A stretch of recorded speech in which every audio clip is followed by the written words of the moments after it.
नमस्कार दर्शक बंधु जय जगन्नाथ मु दिव्य आपण मानक स्वागत जनाऊँगी आज आउ एक नुआ भिडियो को। दर्शक बंधु सारा ओडिशार चाषी भाई भूणी मानक पई पुणी एक खुशीर खबर आनिले राज्य सरकार।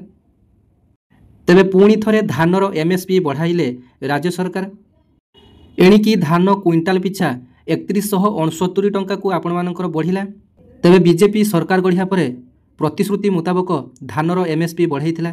पुणी द्वितीय थर आज खरीफ ऋतु पाई एमएसपी फसलर मूल्य बढ़ाई राज्य सरकार। एबे एणिकी आपण माने 800 टंका इनपुट सहायता बा सब्सिडी मिसी टोटाल 3169 टंकार आपण माने क्विंटाल पिछा धान बिक्री करि परिबे। तेबे आसंतु संपूर्ण खबरटी कोन रहिछि जानि नेबा। वर्तमान ओडिसार समस्त गणमाध्यम रे एही न्यूजटी ब्रेकिंग न्यूज पालटिछि।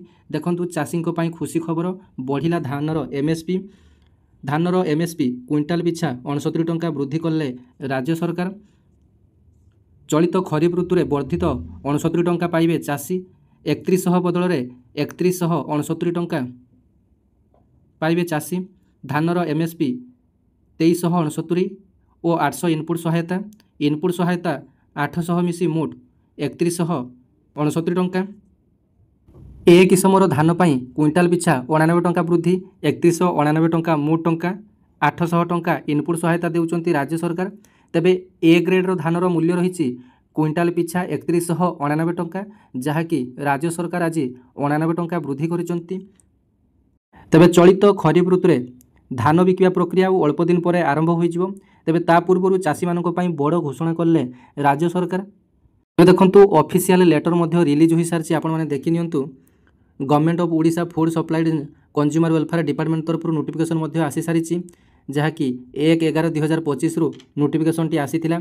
एथिरे आपण मानकर देखंतु एथिरे आपण मानकर कॉमन धान 2369 टंका एवं ग्रेड 1 रो धान 2399 टंका बिक्री होबो बोली सरकार तरफ आनुष्ठानिक भाव में घोषणा करा जायछि। तबे संपूर्ण खबरटी कोन रहिछि जानि नियंतु। तेबे धान क्विंटाल पिछा 69 टंका अधिक पाइबे चाषी। चाषी पाई खुशीर खबर। चलित खरीफ ऋतु में धान क्विंटाल पिछा 69 टंका अधिक पाइबे चाषी। वर्धित एमएसपी अनुसार चाषी को अधिक 69 टंका देबे सरकार। ग्रेड ए धान क्विंटाल पिछा 3199 टंका मिलिबो। एने खाद्य जोगाण खाउटी कल्याण विभाग तरफ विज्ञप्ति प्रकाश पाई अछि। तेरे दर्शक बंधु चलित वर्षर खरीफ ऋतु धान बिक्री पूर्व सरकार एही पदक्षेप लक्ष लक्ष चाषी मुहरे हस आनी देछि।